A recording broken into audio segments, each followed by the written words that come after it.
ازيكم عاملين ايه؟ يا رب تكونوا بخير. برضو من فيديو السوشي خليني اقول لكم شويه تفاصيل عن الفيديو ده.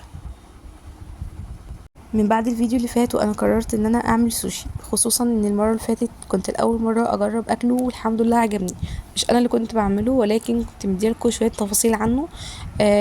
كنت يعني شايفه بيتعمل ازاي قدامي. الفترة اللي جاية هينزل فيديوهات كتير جدا عن السوشي. كل فيديو هينزل ومعاه طريقة معينة للسوشي واسماء السوشي ايه، وهينزل تفاصيل كتير جدا، وكل فيديو هيكون فيه تفاصيل اكتر من اللي قبليه.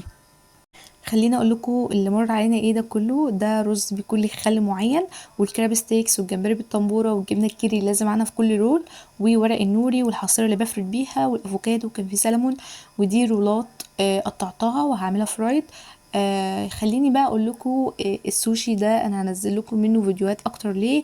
لان السوشي بالنسبه لي بقى مشروع، مش مجرد فيديو بصوره وانزله على القناه او تجربه بصورها وانزلها على القناه. بقى بالنسبه لي مشروع، خصوصا بعد ما درست شويه عن الثقافه الصينيه، وده كان كله اونلاين. طبعا بالعربي، ما درستش حاجه بالصيني لاني لا افقه شيء عن الصيني ولا افقه شيء عن الانجليزي. انا بدرس انجليزي بالعافيه. المهم، آه، درست شويه عن الثقافه والاكل الصيني، وكمان عرفت شويه حاجات كده بسيطه عنها. فعشان كده حبيت ان انا اجرب السوشي وما خلوش تجربه، لا، اطور منه واخليه مشروع.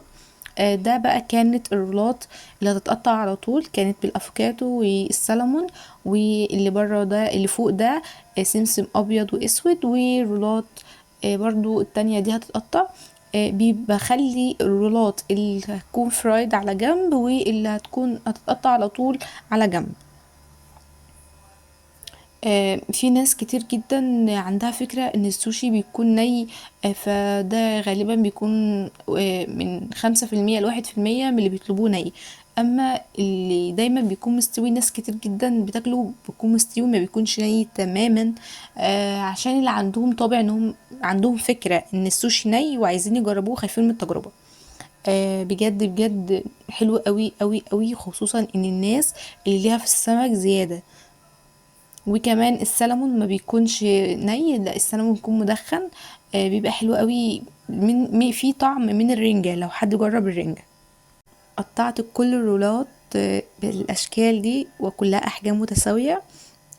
طبعا بقى الصوصات، عايزه اقول لكم ان الصوصات ديت اللي اهم حاجه في السوشي كله. عايزه اقول لكم ان في وسابي وصويا صوص.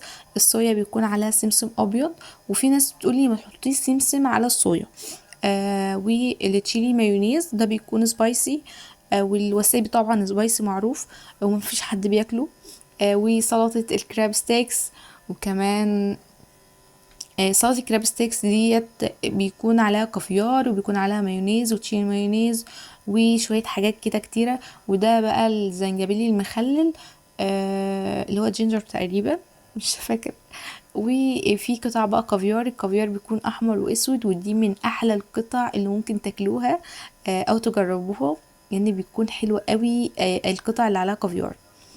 بس ده فيديو النهاردة. استنوا مني فيديوهات، واتمنى ان انا انزل فيديوهات على طول وباستمرار، لان انا بجد بجد يعني انا عندي فيديوهات متصورة كتير جدا. من ناحية المونتاج وكمان ان انا انزل، فده بالنسبة لي كسل، وده حاجة بعاني منها بجد. فادعولي ان انا انزل لكم فيديوهات كتير قوي الفترة اللي جاية. و ما تنسوش بقى الاشتراك في القناة وتفعلوا الجرس لو انتم مش فاعلين، عشان والتفاصيل اللي انا هحكيها لكم في الفيديوهات اللي جايه، وازاي كنت بعمل ايه في التجربه اللي فاتت او الفتره اللي فاتت اللي ما كنتش بنزل فيها فيديوهات، كنت بحضر للسوشي ازاي. فاعملوا بقى سبسكرايب للقناه وفعلوا الجرس، ويعملوا، ما تنسوش بقى تقولوا لي رايكم عن التجربه الحلوه دي في الكومنتات، وتدعموني بلايك، وكمان تشيروا الفيديو في كل مكان عشان يوصل لاكبر عدد من الناس، والناس كلها تشوف التجربه دي. وكمان لو انتم من محافظه كفر الشيخ، ما تنسوش تطلبوا السوشي ده، وهسيب لكم لينك الجروب بتاع السوشي، وكمان هسيب لكم لينك الانستجرام عشان لو حد عايز يطلب. وبس كده، في رعاية الله.